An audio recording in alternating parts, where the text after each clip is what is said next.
ನಮಸ್ತೆ. ಇವತ್ತು ಸೋಮವಾರ ಬೆಳಗ್ಗೆ ನಾನಿಲ್ಲಿ ಬೆಳಗಿನ ಬ್ರೇಕ್ಫಾಸ್ಟ್ಗೆ ರೆಡಿ ಮಾಡ್ಕೊಳ್ತಾ ಇದ್ದೀನಿ.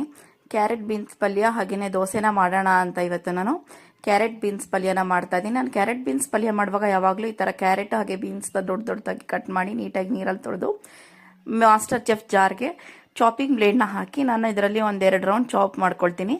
ನಾನು ಈ ಥರ ಮಾಡ್ಕೊಳ್ಳೋದ್ರಿಂದ ಮಕ್ಕಳು ಕೂಡ ತರಕಾರಿ ತಿನ್ನಲ್ಲ ಅಂತ ಹಠ ಮಾಡಲ್ಲ, ನೀಟಾಗಿ ತಿಂತಾರೆ. ನಾನು ಇದಕ್ಕೆ ಸ್ವಲ್ಪ ಸಾಸಿವೆ, ಜೀರಿಗೆ, ಈರುಳ್ಳಿ, ಟೊಮೆಟೊ ಹಾಗೆಯೇ ತರಕಾರಿನ ಹಾಕಿ ಅದಕ್ಕೆ ಸ್ಪೈಸಸ್ನ ಹಾಕಿ ಪಲ್ಯನ ಮಾಡ್ತೀನಿ. ತುಂಬ ರುಚಿಯಾಗಿರುತ್ತೆ. ನಂತರ ನಾನಿಲ್ಲಿ ದೋಸೆ ಮಾಡ್ತಾ ಇದ್ದೀನಿ. ನಂತರ ನನ್ನ ಮಗಳಿಗೆ ನಾನು ಇಲ್ಲಿ ಲಂಚ್ ಬ್ಯಾಗ್ಸ್ಗೆ ಡೈಲಿ ಇವಾಗ ಒಂದು ಫ್ರೂಟ್ನ ಯಾವಾಗಲೂ ಕಳಿಸ್ತೀನಿ. ಇವತ್ತು ಆರೆಂಜ್ನ ಕಳಿಸ್ತಾ ಇದ್ದೀನಿ. ಇವಾಗೆಲ್ಲ ಮಕ್ಕಳಿಗೆ ಶೀತ, ಜ್ವರ, ಕೆಮ್ಮು ತುಂಬಾ ಜಾಸ್ತಿ ಆಗ್ತಾಯಿದೆ ಈ ಸೀಸನಲ್ಲಿ. ಹಾಗಾಗಿ ನಾವು ಸ್ವಲ್ಪ ಆರೆಂಜ್ನ ಕೊಡೋದ್ರಿಂದ ಅದು ಇಮ್ಯೂನ್ ಸಿಸ್ಟಮ್ಗೆ ತುಂಬಾ ಹೆಲ್ಪ್ ಮಾಡುತ್ತೆ, ಇಮ್ಯೂನ್ ಸಿಸ್ಟಮ್ನ ಸ್ಟ್ರಾಂಗ್ ಮಾಡುತ್ತೆ.